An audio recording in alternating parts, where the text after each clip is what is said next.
بسم اللہ الرحمن الرحیم۔ ہندوستان کو آزاد کرانے میں مسلمانوں کی قربانیاں۔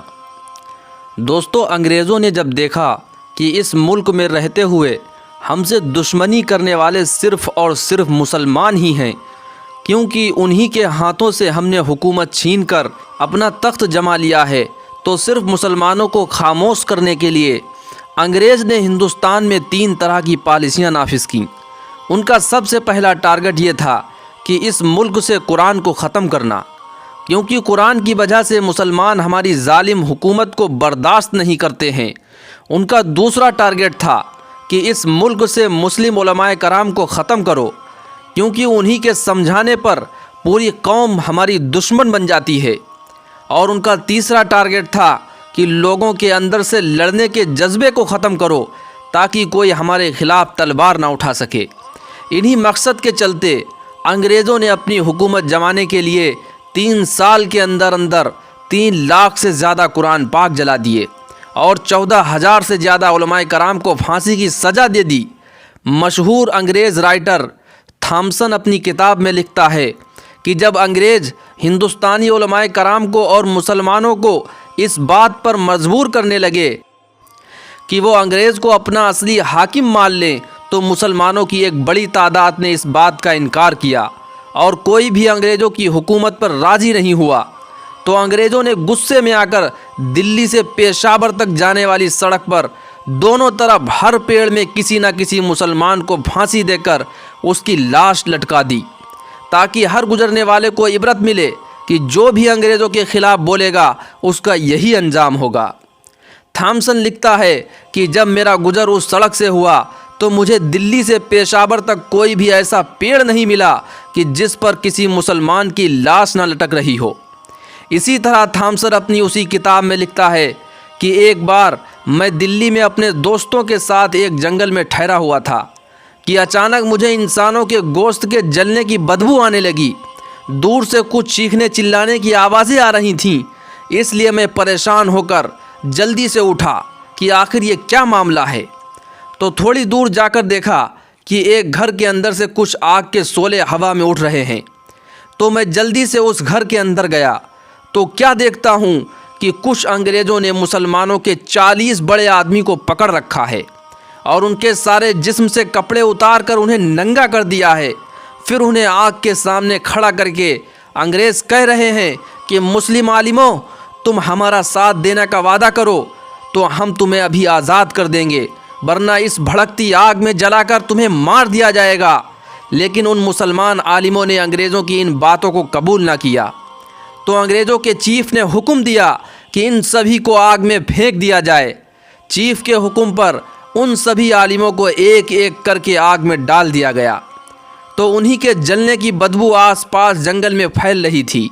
وقت گزرتا گیا اور انگریزوں کا ہندوستانیوں پر اسی طرح ظلم باقی رہا، یہاں تک کہ جب 1857 کی جنگ ہوئی تو اس میں 29,000 ہندوستانی مارے گئے، جن میں 24,000 مسلمان ہی تھے اور صرف 5,000 ہندو تھے۔ اس واقعے کے کچھ ہی سالوں کے بعد مولانا محمود حسن دیوبندی نے ریشمی رومال کی تحریک شروع کی اور ہندوستانیوں کی ایک بڑی تعداد کو اپنے ساتھ لے کر انگریزوں کے خلاف جنگ کا اعلان کیا۔ لیکن انگریزوں نے ان کے قافلے پر بھی حملہ بول کر مسلمانوں کی ایک بڑی تعداد کو جیل میں قید کر لیا اور خود مولانا محمود حسن دیوبندی کو ان کے چند شاگردوں کے ساتھ مالٹا جیل میں لے جا کر قید کر دیا۔ جب مولانا محمود حسن دیوبندی کی وفات ہوئی اور انہیں غسل دینے کا وقت آیا تو لوگوں کی نظر مولانا کی پیٹھ پر پڑی، جس پر بڑے بڑے زخموں کے نشان پڑے ہوئے تھے۔ یہ دیکھ سبھی حیران رہ گئے اور ایک دوسرے سے معلوم کیا، لیکن کسی کو بھی اس بارے میں کوئی خبر نہیں تھی۔ جب مولانا کے شاگرد حضرت مولانا حسین احمد مدنی اپنے استاد کے جنازے میں شریک ہونے کے لیے آئے تو لوگوں نے ان سے پوچھا کہ آخر تمہارے استاد کی پیٹھ پر ایسے عجیب و غریب زخموں کے نشان کیسے بنے ہیں؟ تو یہ سن کر مولانا حسین احمد مدنی رونے لگے اور پھر جواب دیا کہ لوگوں، یہ ایک ایسا راز ہے جس کے بارے میں میرے علاوہ کوئی نہیں جانتا، اور میرے استاد نے اپنی زندگی میں مجھے سختی سے منع کر رکھا تھا کہ میں کسی کو بھی اس بارے میں کچھ بتاؤں، لیکن اب ان کی وفات ہو چکی ہے، اس لیے میں بتانا مناسب سمجھتا ہوں۔ اصل بات یہ ہے کہ جس وقت میرے استاد کو انگریزوں نے مالٹا جیل میں لے جا کر قید کیا تو میں بھی ان کے ساتھ موجود تھا۔ انگریز میرے استاد کو تپتی زمین پر لٹا کر ان کی پیٹھ پر کوڑے برساتے اور کہتے ہیں کہ محمود تو کس مٹی سے بنا ہے کہ ہماری غلامی قبول کرنے کے لیے تیار نہیں؟ تم بس ایک بار اپنے بارے میں یہ فتویٰ دے دو کہ میں انگریزوں کا دشمن نہیں ہوں تو ہم اسی بات پر تمہیں آزاد کر دیں گے۔ لیکن میرے استاد کبھی بھی انگریزوں کی غلامی قبول کرنے پر راضی نہیں تھے، اس لیے انگریزوں سے کہا کرتے تھے کہ ظالموں، تم میرے جسم سے جان تو نکال سکتے ہو لیکن میرے دل سے ایمان نہیں نکال سکتے۔ استاد کی ایسی باتیں سن کر انگریز انہیں ہر طرح سے تکلیفیں دیتے تھے، یہاں تک کہ انہیں جلتی آگ کے انگاروں پر لٹا دیتے اور پھر وہ آگ میرے استاد کے پسینے و خون سے بجھا کرتی تھی۔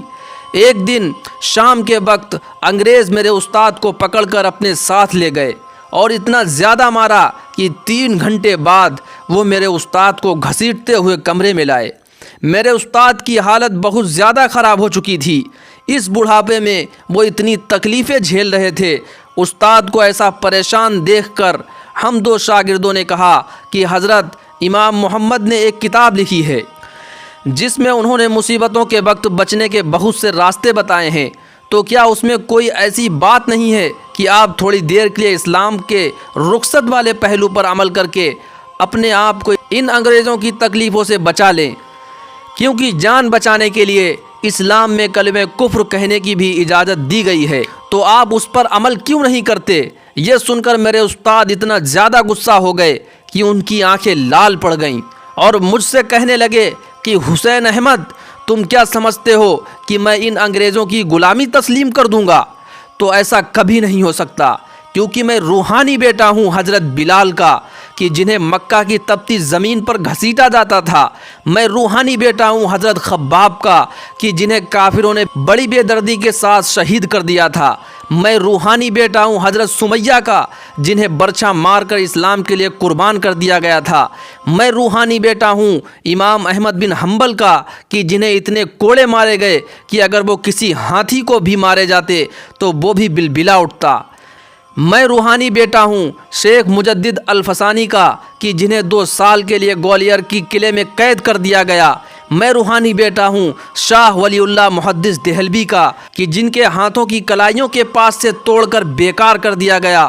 حسین احمد، میں ان انگریزوں کے سامنے اپنی ہار مان جاؤں تو ایسا کبھی نہیں ہو سکتا، کیونکہ یہ انگریز میرے جسم سے جان تو نکال سکتے ہیں لیکن میرے دل سے ایمان نہیں نکال سکتے۔ پیارے دوستو، میں نے اس چھوٹی سی ویڈیو میں آپ کو ہندوستان کی آزادی کے وقت مسلمانوں کی قربانیوں کی ایک جھلک دکھائی ہے۔ امید کرتا ہوں کہ آپ کو یہ ویڈیو پسند آئی ہوگی۔ اگر آپ ہندوستان کے آزادی پر مسلمانوں کی مکمل قربانیاں سننا چاہتے ہیں تو ہمیں کمنٹ کر کے ضرور بتائیں، کیونکہ مجھے اچھی طرح معلوم ہے کہ آج ہم ہندوستانی مسلمانوں میں 99% ایسے لوگ ہیں جنہیں اپنی اصلی تاریخ کے بارے میں کوئی خبر نہیں۔